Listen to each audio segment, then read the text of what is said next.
Hey, welcome to episode 239 of Awkwardly Awesome Podcast. I'm your host, Jason Freeman, and today's episode is called The Whole Fit. And we'll get more into that. It's about finding careers we can bring our whole lives to. And as I was preparing for this episode this morning, I thought I basically really lucked out. I have a career as a podcaster, as a writer, as an author, as a speaker with a speech impediment that I really love. But I'm almost 50. It's taken me 30 years to get here. I started wondering if I have been more intentional in my 20s and sought out the advice of people who have the tools to help guide me towards the career that was the best fit for me. Like our guest today, if things would have gone much better and if I could have gotten into this groove 10 or 15 years earlier. What if, right? But all this is to say that thinking about the career path we want to follow and seeking guidance in this area is extremely important and often undervalued. I hope we can change that perception some today. Let me tell you more about our guest, but first, get the right one, Jason. First, this. Today's guest, David Spader.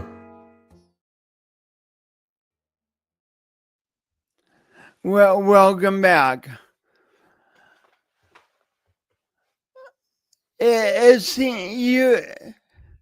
Have you ever noticed it seems like some people know the answer to the question, what do you want to do when you grow up, practically from the moment they leave the womb? They're like, yes, get me into my career.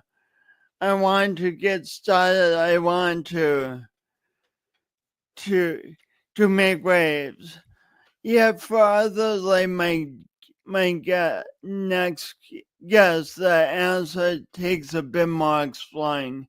David Spader majored in psychology and theology at St. John's University in Collegeville, Minnesota, before becoming an internal coach for the defense industry. One direction that was going in a clear direction, but then realizing his passion left him desiring more, he moved to the Philippines with his wife to lead projects for Habitat for Humanity involving hundreds of youth volunteers. So then things went in another direction.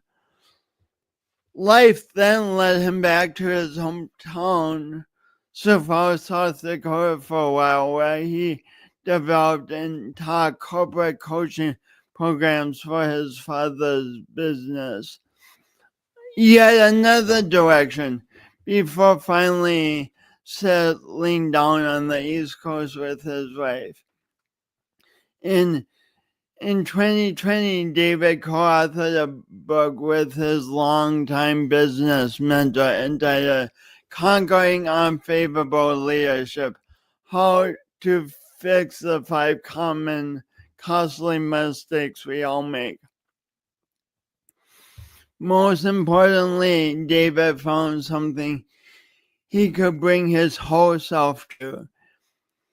He co-created Potentia, a flexible and scalable technology platform that serves business performance coaches and trainers through the innovative P6 personal high performance assessments. P6 was created to provide essential insights of the whole person, not just one or two dimensions of them, and in turn provide a better understanding of exactly how someone can be helped to achieve success and satisfaction in the workplace. In other words, the types of tools and insights David has been searching for his whole life. Please welcome to the Awkwardly Awesome Studios, the Awkwardly Awesome Virtual Studios, David Spader. Hi, Jason. Hey, David. It's good to be here today. Yeah, thanks for being here. So I didn't know you until 8th grade. But if I had known you as a grade schooler and asked you, hey, David, what do you think you want to do when you grow up? What would you have said? Oh, as a grade schooler, I probably would have said, like a lot of kids, I want to be a star athlete or maybe a movie star, or I'm not sure. Probably a lot of different things in grade school. Now, I did always have a little bit of an interest in what one of my father's co-workers and mentor and eventual business partners in understanding why people do what they do. That was always a little bit of an interest for me, but that developed a little bit later in life. What fascinates you about understanding why people do what they do?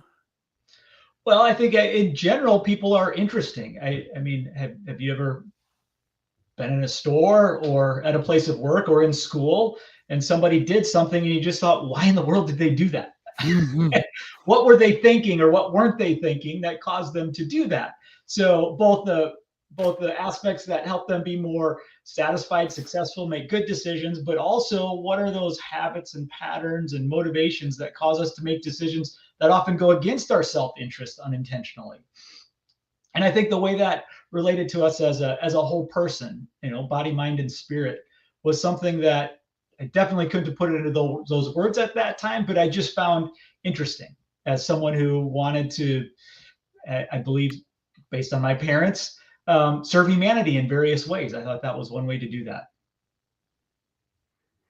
It's interesting that some people seem to find careers that they love and find more and more meaning in, and then they just don't want to retire because it's a passion that's serving the people they want to serve. They're making new discoveries. It's like an exploration. It's exciting.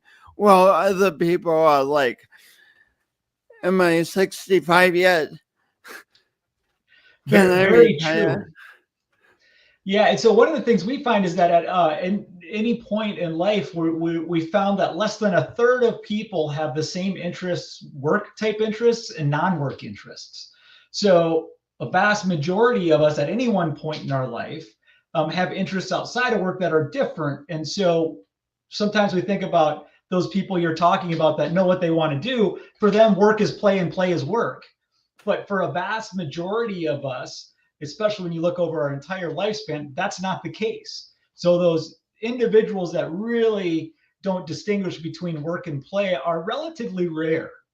They point out oftentimes because sometimes they do great things. Maybe that's helped with focus, but there's a darker side to a lot of those as well, because some people get trapped in roles. I certainly have worked with many people in the executive coaching I've done that feel like, oh, I built this business and maybe I've built it to a point where my responsibilities are something I don't enjoy. I've always wanted to have this business my entire life, but now I'm trapped by these obligations and responsibilities to my employees and to my customers and to my family.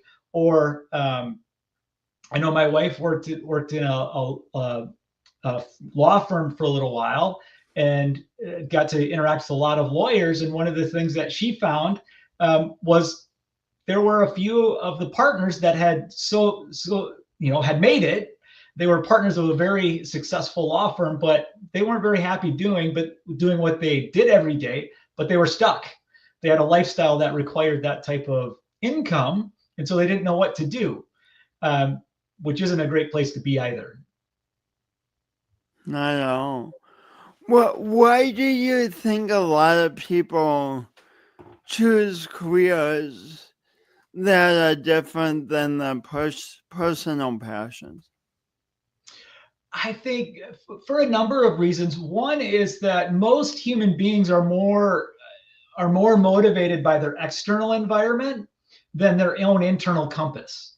So I wish that were different, but there's a wide variety of research looking at different components, but a lot of it really boils down to somewhere right around 20% of people are truly driven in almost all of their behaviors primarily by what's most important to them and what they're passionate about. And so, for example, I worked with a young woman who, very, very bright young woman who was thinking about coming into their family business.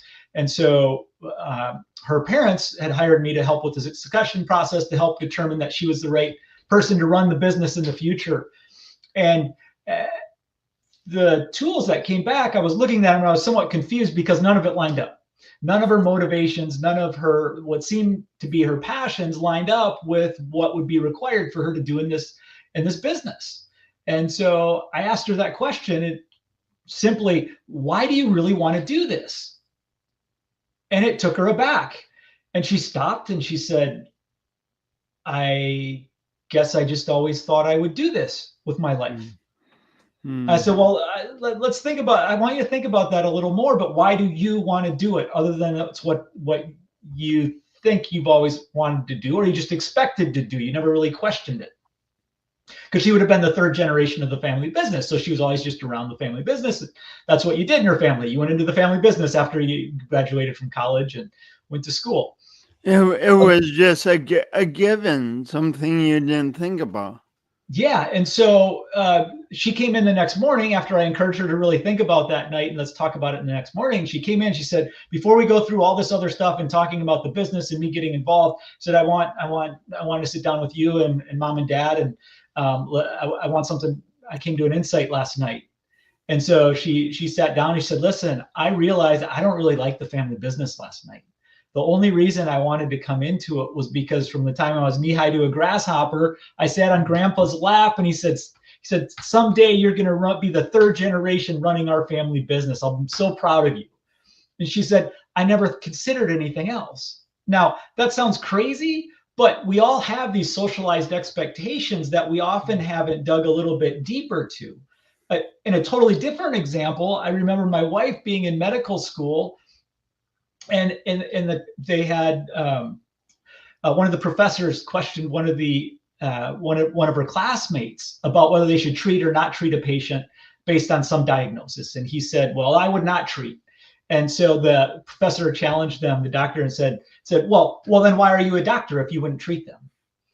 And seemed like a pretty small little question that was more about medicine, but what he took away from that, my wife noticed him standing kind of in the back of the room on the side at the end of the class and just seemed all of a sudden very distraught.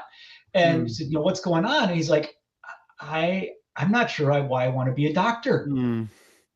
And so he said, just everyone always said, you're one of the smartest kids in the class. You should be a doctor. Everyone, it's just kind of, people talked about this as this is what you should do. And he's like, I'm not sure why I want to be a doctor. And this is after all his medical undergraduate and, well into a fourth year of being an MD, that he's having this realization. And so I think that can play into it a lot of times. We have all these other expectations, or we have an idea of what we think a certain type of job's going to be without truly knowing until you're in it. So there are a number of reasons why we may end up in a different role.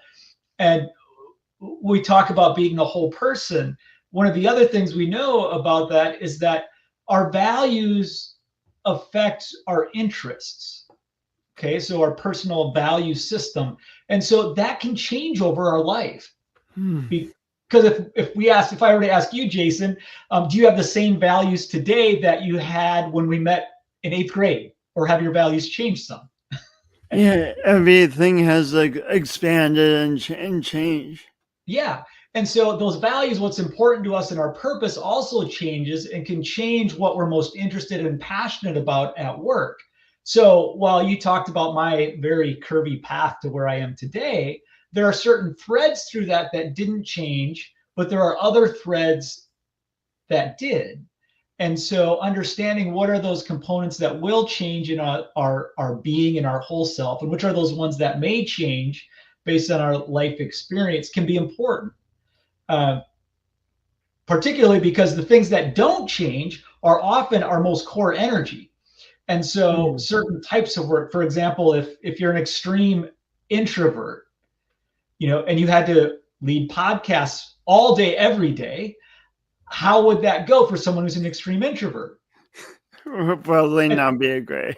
No, or the reverse, right? If you have someone who's an extreme extrovert and they were a bookkeeper, an accountant, that they had to go into an office and crunch numbers all day long and not interact with people very much. And so that's something that's not going to change. And sometimes people don't even understand that.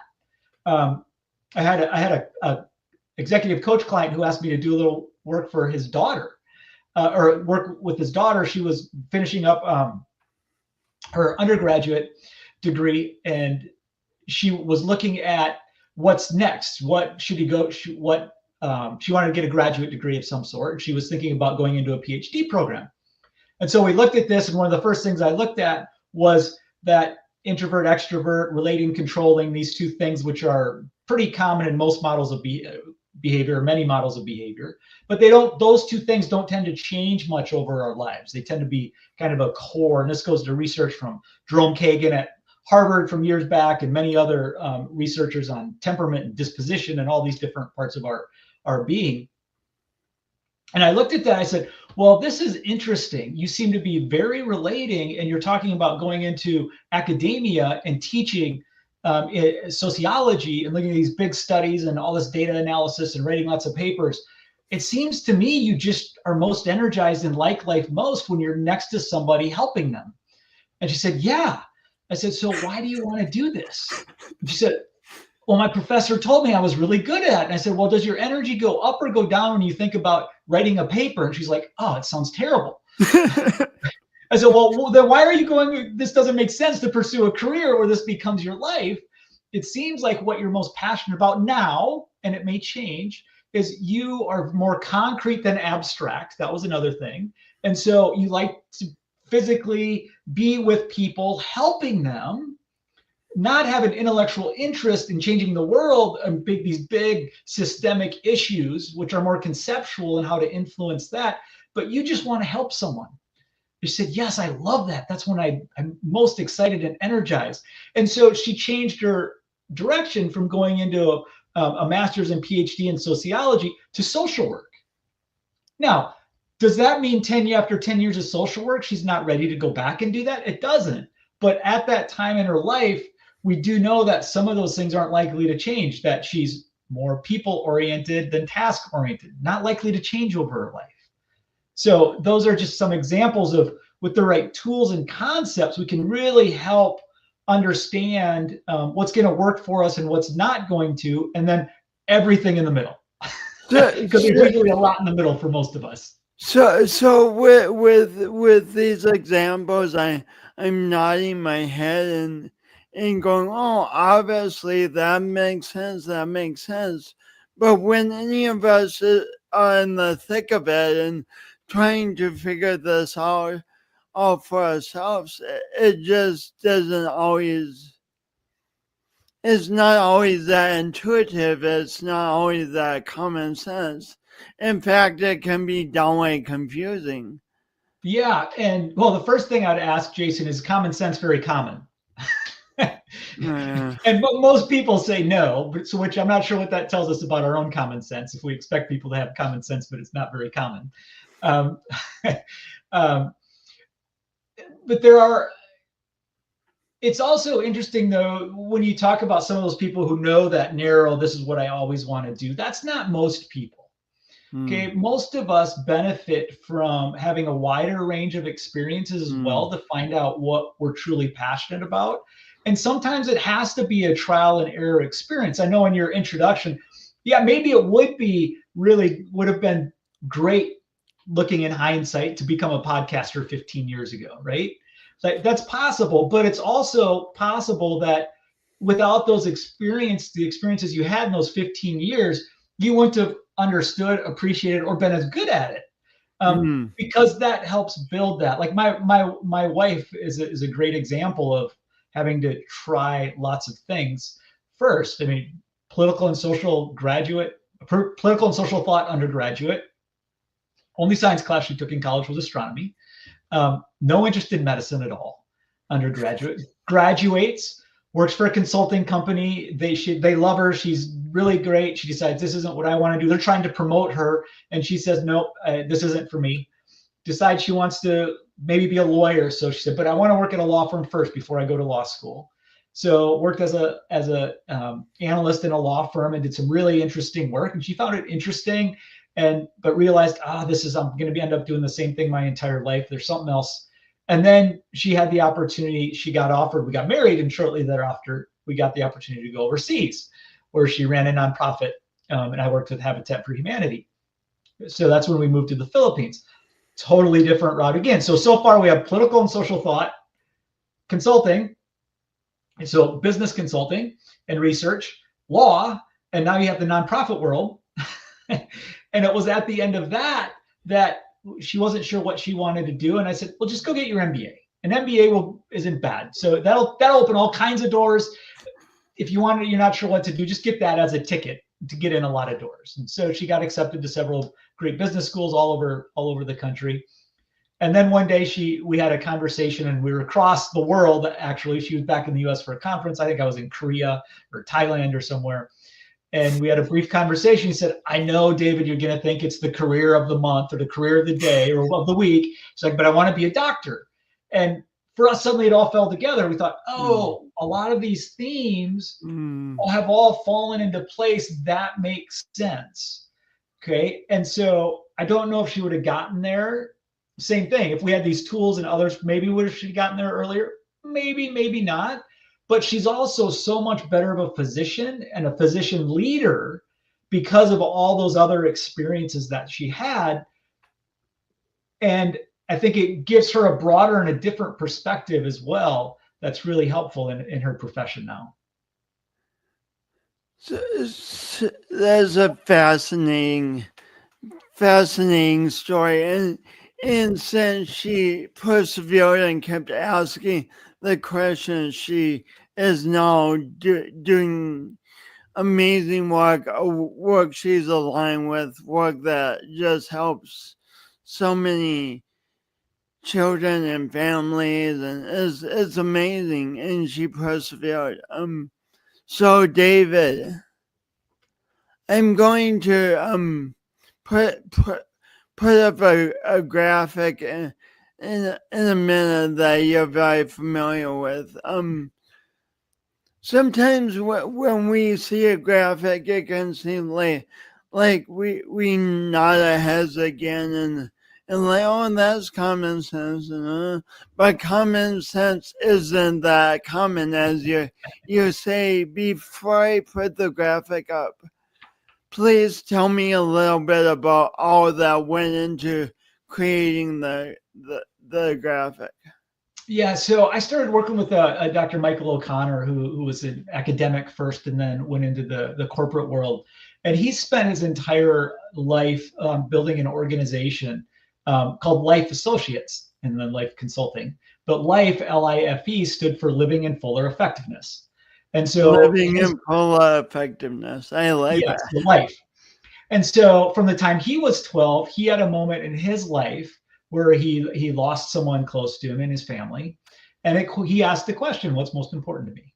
And he said, I want to help people. That's what I think I'm called to do and to be. And so then he spent the rest of his life learning these models and understanding why people do what they do. I was very fortunate. My father met him when I was, I don't know, I must have been probably 4 or 5 or 6 years old. And they became business partners and very good friends.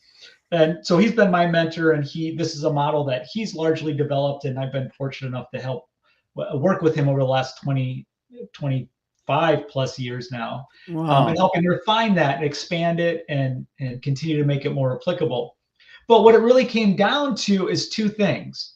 So success and satisfaction. So if we boil down all these different models and personalities and research, most human beings want to be successful, achieve good things, right? Whatever goals we accomplish, career, economic, whatever they might be, but kind of that goal achievement. And then the second part is we all want to be satisfied. We want to enjoy it.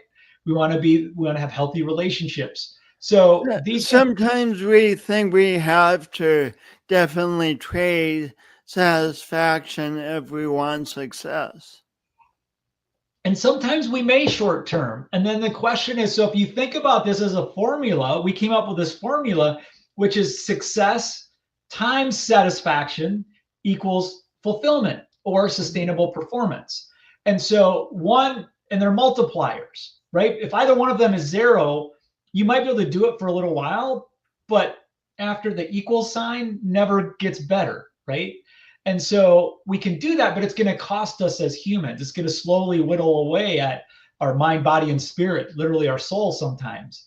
And so how do we balance that? And sometimes we may, for example, maybe I really want to be a professor, but I don't really like the work that I have to do to create a thesis, right? But I know that I'll be lopsided with more success-oriented achieving this goal for a little while, but I won't have as much satisfaction for a short time in my life. Maybe I won't have as much time for some relationships, but I know the end goal is somewhere where I will be more fulfilled. So we have to balance these out. What we want is that long-term perspective where we're as fulfilled as possible. And so here's the interesting thing. I noticed that you are equating fulfillment and sustainable performance. Yes, because so different ways of fulfillment, like Abraham Maslow would talk about fulfillment being self-actualized, right? True fulfillment, and self-actualization being basically being at your height of purpose, which is also related to our capabilities and what we contribute to the world, which is how we would term performance. It's not just about making money or something else. It's about being the best person you can be and fully realizing all those gifts that you have to offer the world in their most full and meaningful way for you. So maybe I use the word performance a little differently than others.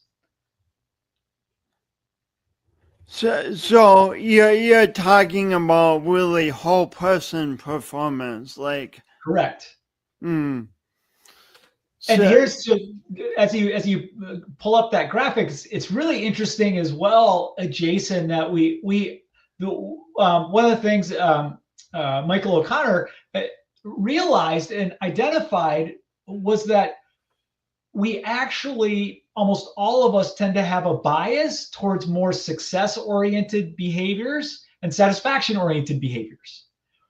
And so without realizing what we're thinking about are those internal motivations, or we like to say without thinking about what you're thinking about, we tend to have behaviors that are more hard side focused on goal achievement and success, or more focused on those relating and meaning and engagement factors that are more focused on satisfaction. So we all have this bias, but because of that, we oftentimes don't fully achieve what we want. Because if I'm always trying to make sure everybody's happy and everyone's satisfied and happy, but I have a tough conversation I have to have with you, Jason, and you're my employee, or you're my child, or you're my spouse, and we never have that tough conversation because I always just want people to be happy and satisfied.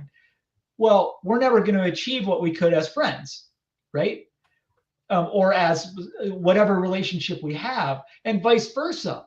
If I'm always, oh no, we'll get to that, but we need to clean the house. We need to do the laundry. I need to, make this sale. I need to finish this project at work. And then once that's done, we'll go take care of our relationship and more satisfying and people-oriented roles.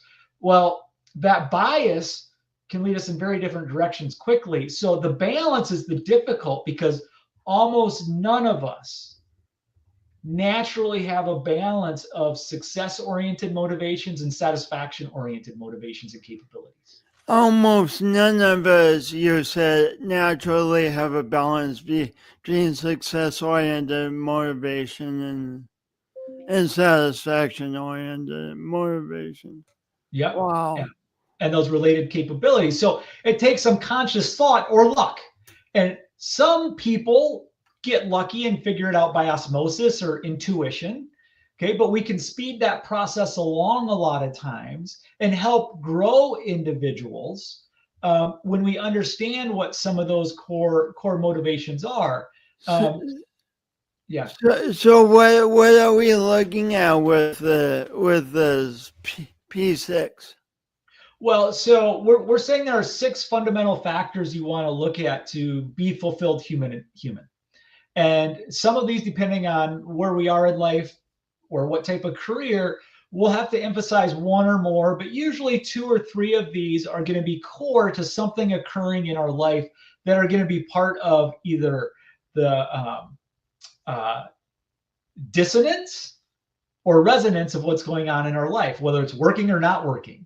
And so we have the satisfaction-oriented factors, which tend to be more motivation. So we see DISC, which is more of a personality, introvert, extrovert. Am I more people or task-oriented? It's a lot more of our most natural self, kind of the way we're wired. So, which is interesting because Robert Ornstein, he's a psychologist at Yale. And one of the things that he found is that he could identify certain personality traits in the womb, okay, based on things like movement patterns. So some of this stuff's pretty hardwired. It's not going to change. So that's what that factor is about, and what our most natural habits and preferences are. And then we develop a lot of other habits in our first 4 to 6 years of life that stay relatively stable. But other parts of us change a lot. So our personal values, which is the next motivation there related to our success, also change. They change significantly over time, much more than style often does. But as just a quick note, that style, that core personality as well, we see is often different based on our role. So if I'm a boss or a spouse or a husband or a subordinate in an organization, you may actually see different behaviors from me based on my role. So some people think it's fixed. It's not. Most of it's role specific. And then we get into those values and how we go about deciding what's most important to us. Am I more focused on myself? Am I more focused on others? Am I more focused on my rights or my responsibilities to others? And so those are some things that change over many of us. It will change over our lives. And then our interests are actually a combination of those two.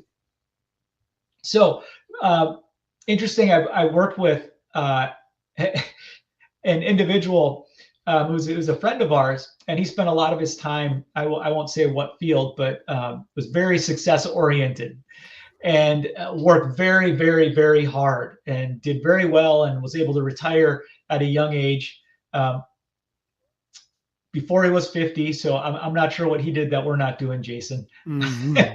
But he retired, and he said, I'm so exhausted, I'm so burned out. I'm going to take 1 year to 2 years just to try and find myself again.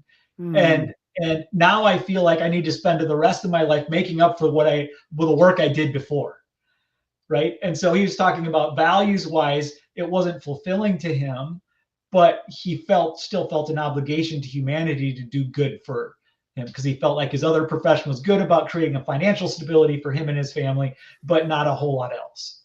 So that was an interesting values-based perspective, and his interests changed. Instead of working, in that particular field of finance and other things, he said, no, now I want to help people. I want to work for nonprofits. So his values caused his interest to change in what was important in his life.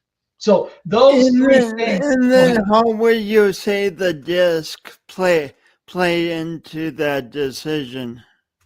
Oh, so for him, that wasn't relevant.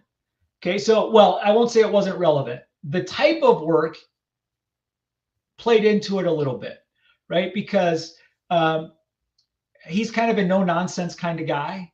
So if he were just have to go and have small talk with people all the time and, you know, rub elbows and do things like that, he wouldn't enjoy whatever nonprofit work he was in. But if it has hands-on concrete things that he can do, that still relates to the type of work, right? Whether it's more task-oriented or people-oriented, for example. He's a very task-oriented guy.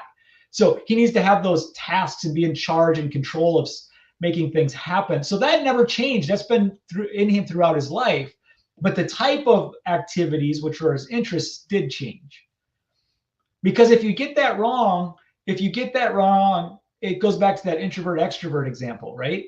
If we get that wrong, we're burning energy and burning our fuel in our fuel tank faster than we can put it back in when our disc pattern doesn't match with what the type of work is or the environment we're in. And regardless of what your values and interests are, you can only do it so long before you just run out of energy. You're running on fumes and you might be making it through, but you're not going to be thriving. And that can lead to misery for us and misery for the people around us. Yeah.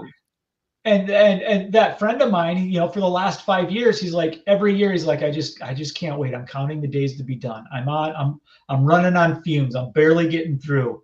He's like, I just want to make this one more goal. I just got, you know, and so he got to a point, and that's where he said, literally, I feel like I've got to reconnect with who I am as a person. And I think it might take me 1 year to 2 years to do that because I've been running on fumes for decades now because it wasn't a natural fit. It wasn't a good satisfaction for him in many ways, but it did have meaning for him because he was providing a stable foundation for his family, which had purpose. So he got some energy from that, but not quite as much as we would have liked to have seen. So he was burning it a little faster than he could refill it. And that did have a negative effect. Fortunately, he did finally get to a point where he said, listen, I can get out now and I can live my life differently and be a healthier human.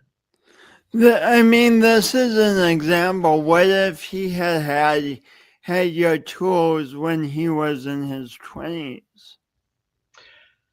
I don't know, because we still have choice. He still may have said, it's so important to my family. I'm willing to grind it out for 20 years. That's possible.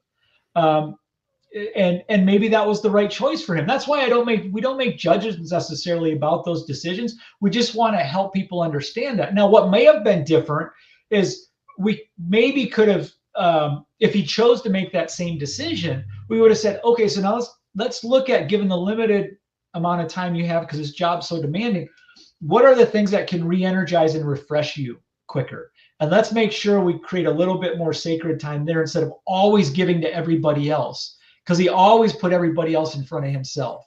And how much better could you show up if you took just maybe a half hour or 1 hour a week to re-energize and refill your tank to show up with all those, your family and your colleagues, and you show up a little bit better because you have that extra time. And I think that's one of the benefits that could have helped him if we had used some of these tools before. Okay, David, what about the left side of this? Yeah, so the left side then is our abilities and our capabilities, and those are around whether we can achieve success we want. So we might want to do something like, I might want to throw the winning touchdown in a Super Bowl, but unfortunately I don't have the capabilities. And so I'm not a good student of NFL history, but you didn't do that, did you? I did not. I didn't throw the winning touchdown. I don't have a Lombardi trophy on my shelf behind me here. I did not do that. If you had, I should have probably put that in your bio. Yeah, I maybe would have had that as a somewhat significant accomplishment. Or even better, I'm 5'9". I probably was never going to be in the NBA. Yes, there were 1 or 2 people that have done it, but at 5'9", there's a capability issue there that it's probably not going to happen. So I might want to look at some different areas. And so we look at these 3 different types of capabilities that help us achieve what we see as most important and meaningful and hopefully energizing to us. And I'll start down on the lower left there, adaptability, because that's one that's most important right now. We live in a world of change. I think when we met in 8th grade, no one had even heard of this thing called email, right? Oh, no, not at all. I remember Adam Pietraszkiewicz had a computer, dial-up computer, and he was talking about, I don't even remember what was pre-Netscape. I don't remember which one. And he talked about going on his computer and going through the, dialing up, and we thought it was the most amazing thing possible. And I'm like, and then in college, I think I was one of the first classes to have email. And I remember thinking, email, why would you send a letter to somebody through your computer? Why won't you pick up the phone and call them? This is ridiculous. This is going to go nowhere. Okay. So obviously I was wrong. I also didn't invest in Google because I thought it was crazy to invest in a search engine because one line of code would change it. So I missed that one as well. I could have bought Google when it was $1 or $10 a share. So it's good, David, that you don't have a career as a fortune teller. Very good. Very good. Very true. Maybe if I had been more adaptable, I could have. But so that adaptability of how do we respond to change is really, if I could pick any one thing out here, that would be it. Because even as we look at our own motivations, those change. So if I have an open, inquiring mind that looks at patterns and understands and looks into has some foresight as well as really good hindsight to inform my foresight, and I'm open and other people help me learn, then I become more adaptable. And so it can affect all these other areas. And then if we go to the top, that's the other component that with adaptability becomes really important. And so we term it effective emotions. And so simplified somewhat, it's, am I more positive or negative in my outlook? Okay. And so we can have, both of us could experience the same event in our lives. And one of us might say, that was the worst thing that ever happened to me. Another one might say, it's the best thing that ever happened to me. So we've both been on speaking stages before, right? So it could be that maybe theoretically, the first time we got on stage, we bombed. It's right. We both bombed. And you say, wow, I'm so glad I bombed early in my career because I'm never going to do that again. And when my crowd's bigger, I won't make that mistake. It's the best thing that ever happened to me that I made this mistake very early on. I know not what not to do now. And that's only going to make me a better speaker. And it's possible I could have been in that same experience and, oh my gosh, that was the worst experience of my life. I'm never going anywhere near a speaking stage again. I'm going to go do something different where I never have to talk in front of people and avoid it my entire life. So that outlook of whether I take that same experience and learn from it and grow and engage it in a positive manner and use my emotions to grow instead of my emotions becoming something I fear and cause me to move into myself is effective emotions. And so that with adaptability, if you learn how to manage those two things, you're going to figure out the rest of things. You're going to have a pretty good life in those cases. Okay. And then the last one, the transferable and job specific, those are things like problem solving, leadership, decision making. We can learn over time and target those. And different ones of those capabilities are more or less important for different roles. So I know it's a lot, but in summary, what's it boil back to? It's a principle. If we look at our life, are we achieving the success that we want and the satisfaction we want? If we're not, okay, then we can start getting more detailed. Oh, if it's a satisfaction issue, is it because it's the wrong environment? I'm more people-oriented, like disc-oriented.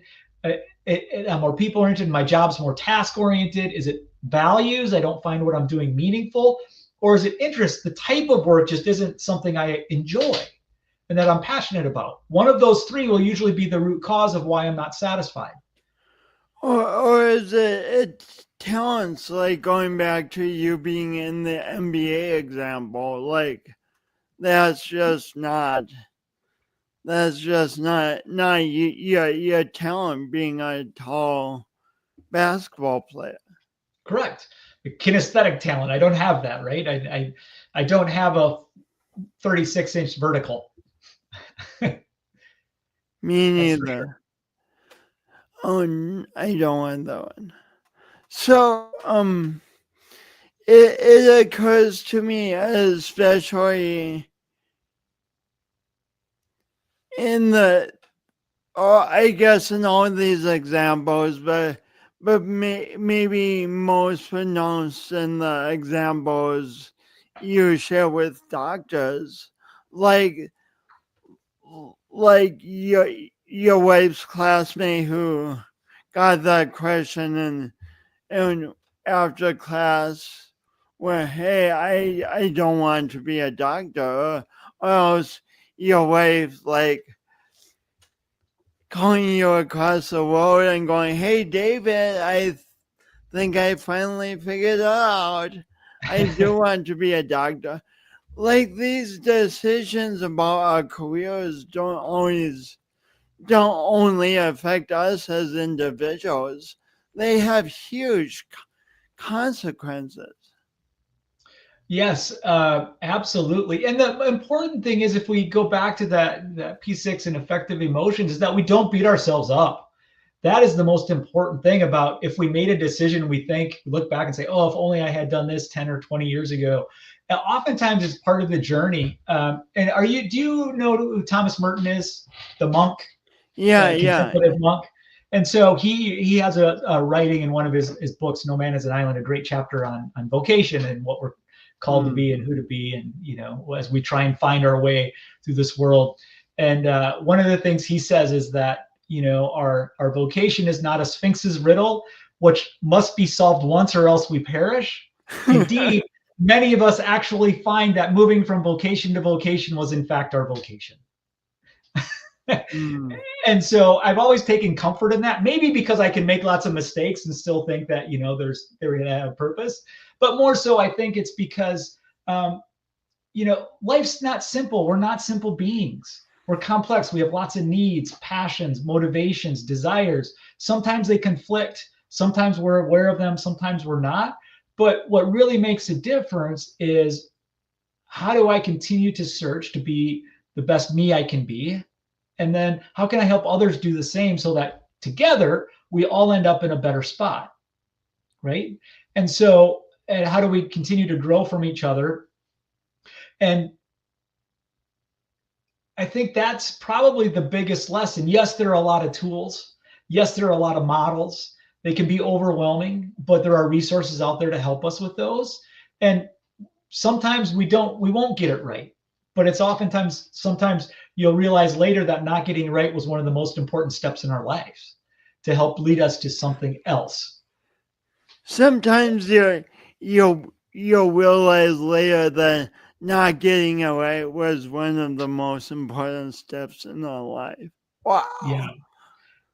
Well, and a gentleman I worked who made it to the level of being the chair of a medicine program at Ivy League institution. His entire career, he was climbing the ladder to do that. And it was interesting. I did some work with him, and after a few years decided it wasn't for him. He said, I don't like this. And he went back, and many people just said, what's going on? You stepped down like 2 levels in academia. He said, yeah, but what I learned is I just love teaching. He said, I don't like the administrative stuff. I thought that was the mountain I wanted to climb, but I had to get to that top of that mountain to realize that's not where I wanted to be. And I appreciate so much more what I get to do every day now. And I think that's a great lesson. Your undergrad wasn't one of your undergrads was in theology. Talk about this discussion from a spiritual perspective briefly, please. Well, I would say that the concept of vocation in Thomas Merton is a lot of that, right? So what is, from a theological perspective, from a spiritual perspective, what am I called to do? And what am I called to contribute in this world is a perspective I've certainly taken. And a lot of the work I do, even whether it's P6 doesn't sound theological in nature. In my mind, it's very related to spirituality and helping people be who this world needs them to be. Because I believe that everyone was placed on this planet for a reason and to contribute positively in some way. And what can we do to help everybody do that? Whether it's a niece, a nephew, a big brother, big sister program, someone I met on the street, or nonprofit work overseas, or a colleague that I worked with, whether it's in high school or anywhere else, or a neighbor, right? And so it helps me explore, both with myself and my wife and family, what is most important to us, what's most energizing to us, and how do we fulfill why we think we're here? Because I think that's something that we're all called to do. And I think when we all feel both satisfied and successful, we have more to give to each other. And the concept of a rising tide raises all boats. That's the goal. And with leaders, that's very helpful as well. I've actually worked with one leader who fired himself as the CEO because he realized he didn't want to do the type of work that the CEO required. And so he hired someone who wanted to do that type of work and took a totally different role in his own business. Even though he was the owner, he was on the very front lines because that's what he loved. And he was much better for that. He was healthier. His family was healthier because he could show up as the father he wanted to be when he went home. David, you just asked, how do we fulfill what we are here to do? And your answer to that question changed as your wife went through med school and residency and then got into her practice. Your financial situation changed, which allowed you more freedom. Yeah. And what was that like? So that was interesting partly because I teach and I work with all these people about understanding their fit and passion and energy. And so when she finally finished her residency and was a fully practicing neurosurgeon, it was interesting. I didn't fully realize how much of my own identity was part of being the breadwinner. And because I was doing a lot of consulting and flying around the country and early mornings, late nights, lots of airplanes, hotels, taxis, go. And that could be wearing. And I was like, and I would think, but this is worth it. If I work these couple extra days, then that means when we have a chance to take a break, maybe we can stay at a little nicer hotel. Maybe we can take a little longer break. And so it was interesting when suddenly she's out, she's practicing, now the breadwinner, and my income is nice to have, but it's not necessary anymore. So why am I flying around the country? Why am I doing all this? I remember sitting in the airport one time thinking, this is crazy. I hate airports. I just had my flight canceled 4 times today. I had a weekend planned. I'm going to be stuck overnight. I don't know if I'm even going to get home this weekend before I have to get on another plane. Like, why am I doing this to myself? I don't have to do this anymore. And I went home and I talked to my wife. And she's like, well, you don't have to. You can do whatever you want now. And it was interesting because some of the work I was doing suddenly did have less meaning because it wasn't necessary for my family. And so it allowed me the freedom to step back and say, what is it that is most energizing to me? And what are some things I've always wanted to do but couldn't because I needed to, provide certain level of income for us to live where we lived. And so that really freed me up to take a career shift and take the risk with a great supportive spouse of starting a business, starting potential with some other of my business partners, and being able to carve out a niche where I really am more passionate about all the types of work I get to do on a daily basis than before. And I loved what I did before, but it was also time to move on, partly because the way our situation changed and the stability we had from my wife's position. So a very different energy, different focus. So maybe it wasn't a hard left turn, but it was definitely refocusing and reclarifying what was important to me. Did you think for a minute, I'm David, I could just retire now and do nothing? I thought about it, interesting. My wife, not nothing.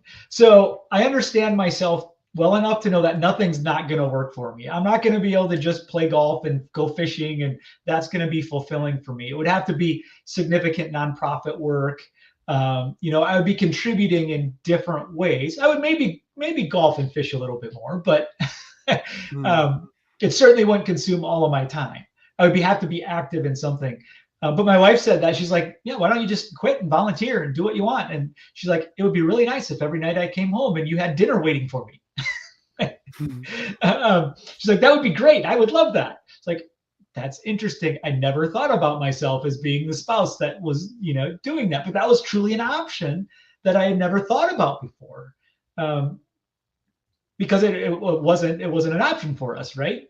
But when it does cause you to step back and think about what is meaningful, what has purpose, and start thinking about the future as well, which these tools are also very helpful with. Because guess what happens to those people who have only wanted to do one thing their entire life, and then they reach a point where they maybe have mandatory retirement, and they can't do that anymore. And that's a really difficult transition. I had a business owner who's had a daughter and a niece that were going to take over the family business, and she asked to help with the transition, and said, well, one of the transitions we really need to focus is on you getting out of the business to leave space for them to lead, because you've been the visionary leader for a long time. And she said, I said, yeah, I've been thinking about that. So I'm going to stop all my nonprofit stuff and all the organizations I'm a part of for our national association, and just focus on helping my kids get ready, so that I turn it over to them, and then retire at my cabin by the lake. And I said, whoa, no. Let's look at this P6 thing. It's like, that's not who you are. We're going to do the opposite. I said, in order to get you out of the business, to leave them the freedom and only provide them some of that high level mentoring, we're going to get you more involved in these national associations. We're going to get you mentoring more business owners. We're going to get you way more effective, because when your cabin gets built and it's done, you're going to be so bored. And she looked at me and she's like, that sounds so much better. I couldn't put it into words, but I was terrified of sitting in that lake cabin by myself, or with a spouse or significant other. It's like, that just didn't sound that great. Like, I knew it should sound great, but it didn't. And so that's what we did. So thinking in those transitions, that's one of the things that also really helps us with, to make better decisions during those transitions. This is really, really great, David, and you presented all in such an inspiring way. Sometimes when I think about these questions, it can get so heavy, and like, we have to think about what we're doing next, and if we get it wrong, but you're inspired, uplifting, and so many stories. Thank you so much. Our time is unfortunately about to an end, but so I asked all my guests this question, David. What does doing your imperfect best mean to you? To me, doing my imperfect best means I envision the best I want for my own life and to contribute to the world around me. And I go for it, and mistakes come up, obstacles come up, headaches come up. And I try to learn from all of that and go again forward. That's what doing my imperfect best means to me. What does doing your imperfect best mean to you? Can I just say can I just adopt your philosophy? Because that sounded pretty good. No, I would say it's very similar. I think it's what identifying who you want to be in life, what's most important to you, and positively embracing that as we move through the world, trying to do our best. And it's that success and satisfaction. How do I pursue both for myself? And for me, it's not only so that I am personally fulfilled, but it's so that I'm better positioned to give to others. And so how can we do that? And if we all try and help each other be successful and satisfied, and when things don't go the way we want, we look forward instead of backwards. Backwards only to learn how to be better moving forward, not to look back and beat ourselves up, then life is actually can be great even through really difficult times. And so that doesn't mean it's easy. It doesn't mean we're always going to be in the right job. It doesn't mean we're going to make the right decisions. It's that the way we move through it and the people we move through it with, if we have each other's back, helping them be more successful and satisfied, we're going to get there together, and it's going to be a much better journey. Really inspiring. I'm so glad that the one thing you do is public speaking, because you're inspiring. You're a natural leader. You're a natural speaker. Thanks for being you, and thanks for your time being on the podcast. And nope. And if people want to find out more about Potentia, should they go there?